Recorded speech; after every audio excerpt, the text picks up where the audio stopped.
the peak of the democracy of India, where a member from a minority community got chosen as the head of the country. When India becomes a developed country in 2047, if we become a developed country in 2047, Dr. Manmohan Singh's role and contribution in that legacy, in that story, is going to be paramount. Even another important aspect was the right to information. He was a man for the crisis. He came in when India was about to crumble.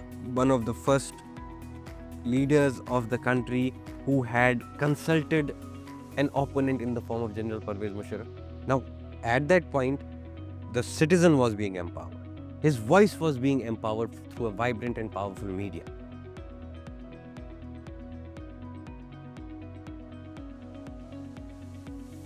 Hello and a very warm welcome to this special episode of The Poverty. Today, we're going to discuss and remember a man whose story is in a way a story of India. A man who on his shoulders carried a billion dreams when everything was about to crumble in the country.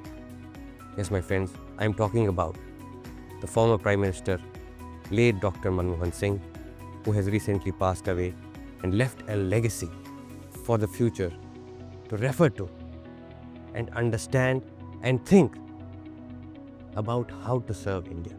Dr. Manmohan Singh was not a common man. He was a person whose life would have been full of challenges rather. He was born in 1932 in Pakistan, today's Pakistan, at that point undivided India. And at an age of 15, a young teenager had to cross over and face the horrors of partition. And this young boy lost his mother at a very young age. He was brought up by his grandmother, through whose nourishing and support he made it to the University of Oxford and did his doctorate in economics.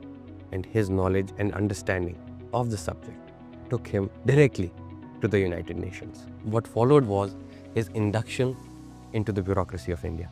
And he climbed the ladder of bureaucracy by becoming the governor of the Reserve Bank of India.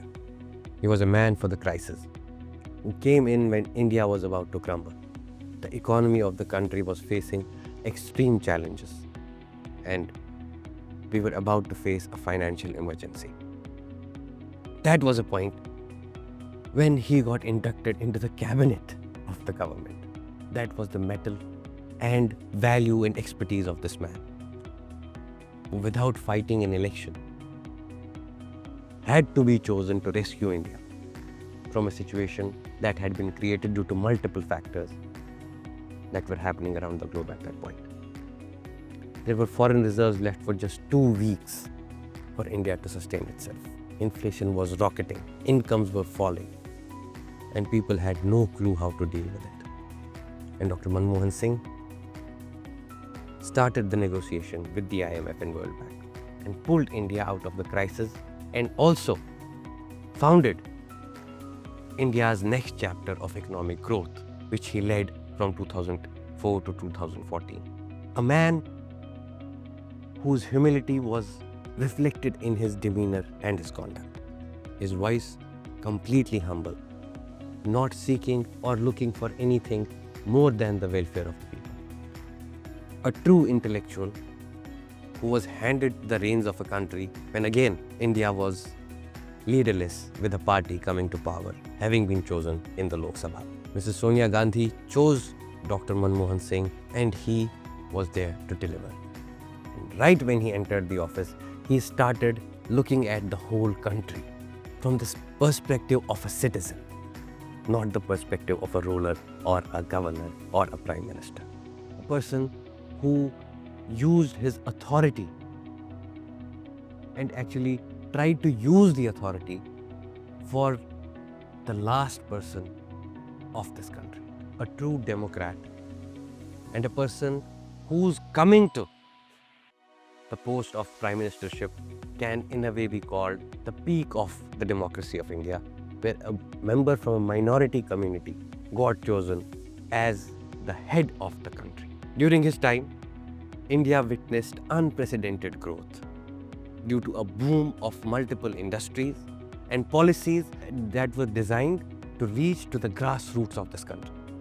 UIDAI, the unique identity which led to the starting of Aadhaar, which became an identity of every Indian, through which multiple benefits of multiple schemes still get delivered to various people of this country. Looking at the condition of our rural economy and the agrarian reality of our economy, he devised the scheme called Manrega, wherein the uneducated and underskilled farming community got an opportunity to work with the government for creating infrastructure suitable to their economy and their local landscape. He also was a great diplomat when it came to cracking foreign deals.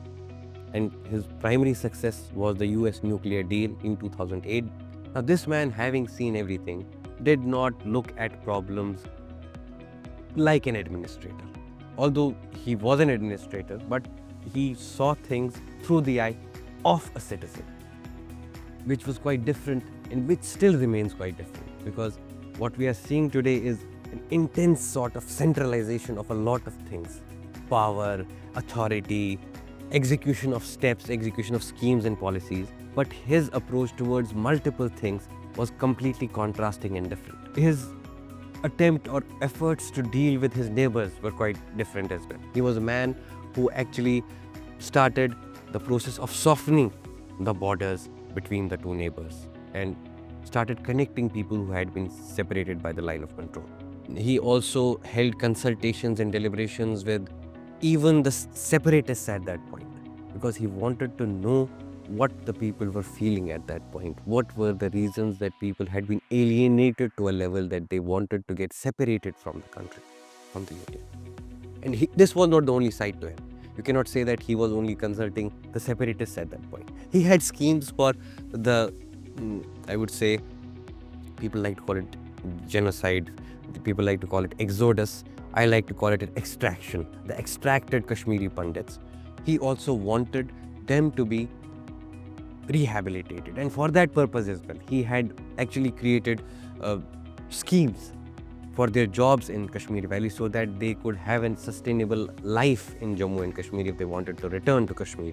And in Jammu, he set up a township for them so that by the time or when they would feel like returning to Kashmir, their lifestyle or their quality of life would still be of some standard when living outside their promised home. Another important aspect of his personality would be that during his tenure, Indian media, which had just started in 1991, I'm talking about primarily the private TV news media, which played an important role in agitating the commoners who got included into the discussion of what is happening with the government. Despite him continuously being available to the press and answering the questions and queries of the media of that time, the media had become so powerful and had grown so much in stature and strength and influence that the dissatisfaction, any sort of proceeding in the court would face trials in studios. There are many examples of anchors like your Arnab Goswami, who shot through fame by being a huge adversary of the incumbency at that point. The roles have switched, although he has not remained that way. He has not been looking at the government through that lens. But at that point, this was the level of development of the temper of Indian society that the media could point out things which were even undecided by courts at that point and came out as the judge and the jury for the cases or the controversies that were happening. The coal scam, the 2G scam, the Commonwealth Bank scam, these were all names given to these issues, and when courts heard these matters, really anything harsh or something significant could come out of the trials because nobody could be found guilty. But you could see the influence of media and the emboldening of people as they felt that they had a stake as citizens of the country. They could go out there. Even another important aspect was the right to information, wherein government started accepting accountability and talking to the people and replying their queries as citizens. In today's India, filing an RTA application would be a challenge. Even speaking against government on TV would be a challenge because they would be considered, given a different sort of names. So this is how at that point dissent led to the change of the regime in 2014. At that point, TV had a different role, or the change in technological setup of the society or the country also has a role to play in it. But supporters and opponents did not live in silos at that point. That was an important thing. That was a dynamism and dynamics of Indian polity and Indian politics at that point, which he was an important player in, wherein he was handling the criticism from media, where his association with the Gandhi family was critiqued and questioned, and yet he was continuing his job as a prime minister, serving and putting in policies and making moves that actually were quite helpful in connecting India with the rest of the world in a manner that India is still trying to pose itself. He was founder of the BRICS. He even went on to be one of the first leaders of the country who had consulted an opponent in the form of General Pervez Musharraf and curated a formula of 4 points. He had that diplomatic finesse or knack in him that he could carry an opponent along and bring them to the table. So at this point, if I say that Indian democracy peaked during Dr. Manmohan Singh's regime, it is very important to see why. There are reasons for it. Why did it peak? There were consultations, there were policies for the citizen in a manner that they thought that state was responsible for even employing people in a manner that they would still continue with their normal living and continue with their struggles of the day so that they can earn their living, but state would be there to actually help them and support them when they don't find enough money in the professions that they are in, which was looking at the society or looking at the country from the eye of a citizen. That is how policies actually went on. Now, at that point, the citizen was being empowered.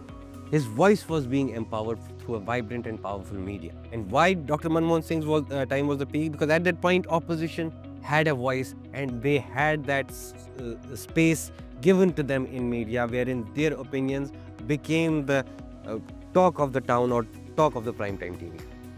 Although there are a lot of challenges that the country is facing today, but there is a lot of inspiration and there are many lessons in the life of Dr. Manmohan Singh and his understanding of the country, from which even the current regime can take a lot of lessons, and also they can not leave aside the regime. The common people of India need to look at the legacy of Dr. Manmohan Singh, who was called by all names and yet has left a huge mark there in the history of this country, wherein definitely in the future and even right now we will have to be kinder to him.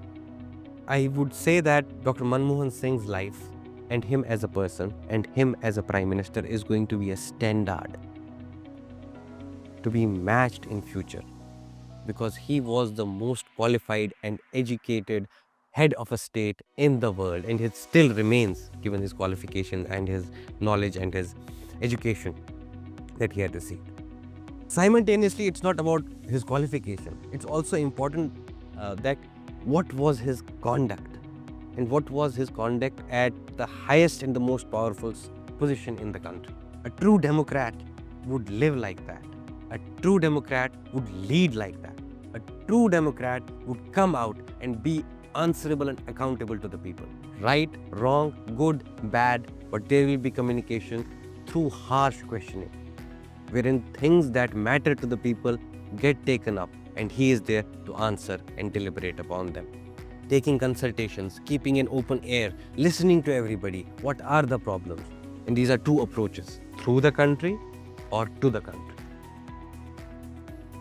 Looking at people, looking at problems and getting solutions from the grassroots by creating policies for the grassroots. It is very hard to actually give enough space to the contribution of Dr. Manmohan Singh, but certainly when India becomes a developed country in 2047, if we become a developed country in 2047, Dr. Manmohan Singh's role and contribution in that legacy, in that story, is going to be paramount. Dr. Manmohan Singh is a man, even when looked at 100 years from now, his conduct, his education, and his policy will be there to study. There will be people who will be studying him, and his personality as a prime minister would become a standard and somehow, I would say that, a sample or a model for the governments to follow or the prime ministers to follow, and the way they are supposed to behave in a democracy. Here's to a man who himself said that the history is going to be kinder to me. May he rest in power, and may the democracy of India return and flourish the way it was supposed to. Thank you and goodbye.